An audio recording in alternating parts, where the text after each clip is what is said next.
Hai hai hai, bareng lagi sama mbak-mbak penjaga warung. Yuk kita simak cerita film hari ini. Menonton film berlatarkan sejarah itu bikin saya tambah ilmu dan pengetahuan. Biasanya setelah nonton saya akan googling cari info. Begitu juga setelah menonton film Turki berjudul Ayla, The Doctor of War ini. Awalnya saya melihat sekilas trailernya di timeline Facebook, tapi baru kemarin saya bisa menonton filmnya. Itu pun setelah dapat hidayah.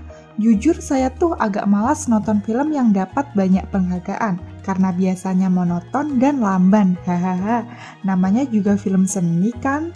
Akhirnya kemarin saya coba nonton film yang diganjar 3 penghargaan film dunia ini, diantaranya Captoon International Market Film dan Festival 2017, Palm Springs International Film dan Festival 2018, dan Sedona International Film Festival 2018. Sebagus apakah film yang mendapatkan rating 8,9 sampai 9 dari 10 ini? Harusnya sih ya bagus banget dong. Film ini dibuat dari sudut pandang Korea Selatan. Jadi di sini yang menjadi penjahatnya adalah Korea Utara dan Cina. Tentunya kalau dibuat dari sudut pandang Korea Utara, Amerika Serikatlah adalah penjahatnya.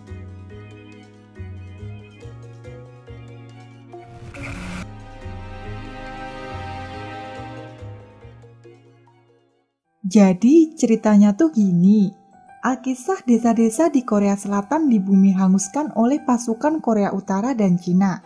Para penduduknya juga dibunuh, termasuk orang tua seorang gadis kecil berusia 4 tahun bernama Seol. Seol disembunyikan oleh orang tuanya saat penyerangan terjadi, sehingga dia menjadi satu-satunya orang yang selamat.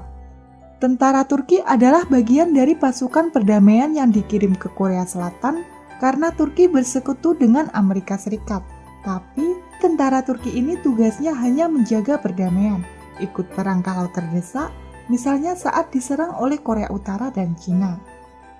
Sulaiman adalah tentara berusia 25 tahun yang sedang dijodohkan dengan seorang gadis, tapi jatuh cinta kepada gadis lain.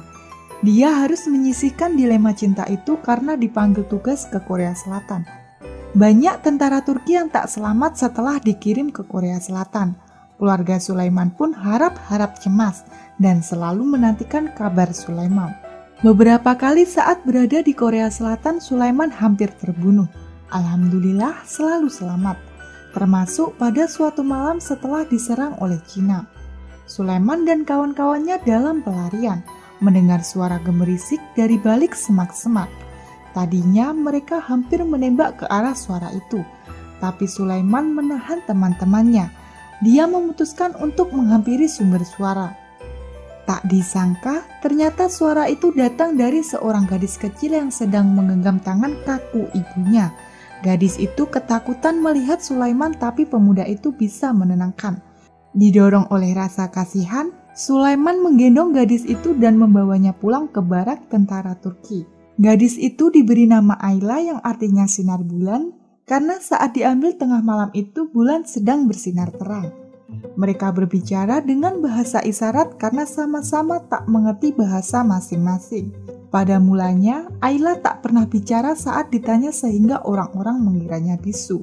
Ayla terus terikat dengan Sulaiman karena mengingat pemuda itulah yang menolongnya. Sulaiman juga mengajari Ayla membaca, menulis, bahkan berbahasa Turki. Oh ya, kedatangan Turki ke Korea Selatan ini menurut sejarahnya adalah awal mula masuknya Islam ke Korea Selatan. Itu mengapa ada penganut agama Islam di Korea Selatan. Konon saat penduduk Korea Selatan kehilangan semangat hidup akibat perang, tentara Turki inilah yang mendekatkan mereka kepada spiritual Islam sehingga sebagian ada yang masuk Islam. Walaupun pengaruh Amerika Serikat lebih kuat, ya karena terbukti sebagian besar berkiblat ke Amerika Serikat dan menjadi liberal serta ateis. Sebab Turki sendiri hanya sekitar 1-2 tahun berada di Korea Selatan. Saking terikatnya Ayla kepada Sulaiman, sampai-sampai gadis ini menyusup ke dalam mobil. Padahal mobil itu akan berangkat ke medan perang. Sudah tentu dong Ayla hampir tertembak pasukan Cina. Sulaiman kembali menyelamatkan Ayla. Sosok Sulaiman ini pun dianggap ayah oleh Ayla sehingga mereka saling menganggap sebagai anak dan ayah. Sayangnya, setahun berlalu dan Sulaiman harus kembali ke Turki karena perang akan berakhir. Sulaiman tak sanggup meninggalkan Ayla, bahkan walaupun Ayla akan ditampung di sebuah asrama anak-anak korban perang. Sampai-sampai Sulaiman hampir membawa Ayla ke Turki dengan dimasukkan ke dalam koper. Sulaiman tak boleh membawa Ayla karena tetap saja mereka berbeda kewarganegaraan. Mereka pun berpisah dan Sulaiman berjanji akan kembali lagi ke Korea Selatan. Sayangnya, janji itu sulit diwujudkan karena Sulaiman sulit menemukan Ayla. Akibat perang kembali berkobar di Korea Selatan dan komunikasi antara dua negara itu terkendala. Bagaimana dengan rencana pernikahan Sulaiman? Gadis yang dicintai Sulaiman telah menikah dengan orang lain, sehingga Sulaiman menikahi gadis yang dijodohkan oleh orang tuanya. Ternyata justru istrinya itu membantu menemukan Ayla. Kisah perjuangan Sulaiman menemukan Ayla ini membuat saya banjir air mata. Menyentuh banget. Gak heran kalau film ini dapat nilai 9 dan meraup banyak penghargaan. Wajib ditonton deh. Film ini diangkat dari kisah nyata alias benar-benar terjadi. Setelah puluhan tahun berlalu, mereka akhirnya bertemu, dibantu oleh aktivis sosial. Sulaiman berhasil menunaikan janjinya kepada Ayla. Wah, tambah mewek deh. Dan akhirnya dibuatlah film ini yang merupakan kerjasama Turki dan Korea Selatan. Saya hampir tidak menemukan kekurangan dari film ini sih. Walaupun film sejarah, tapi tidak membosankan. Adegannya tidak lambat dan setiap interaksi antara Ayla dan Sulaiman itu menarik untuk dilihat.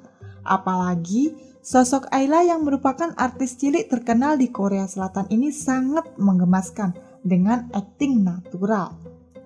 Meskipun Korea Utara dan Cina adalah penjahatnya di film ini, tapi tidak ada propaganda yang membuat kita membenci mereka. Kisahnya fokus pada Sulaiman dan Ayla, jadi adegan perangnya tidak banyak dan tidak didramatisir. Termasuk saat sahabat Sulaiman yang fansnya Marilyn Monroe itu tertembak saat perang. Kesedihannya tidak membuatnya saya otomatis membenci Korea Utara, karena ya namanya juga di medan perang. Tentara Turki sendiri banyak yang meninggal di Korea Selatan sehingga ada area pemakamannya. Sampai sekarang, Turki masih menjadi tentara perdamaian di berbagai perang Timur Tengah.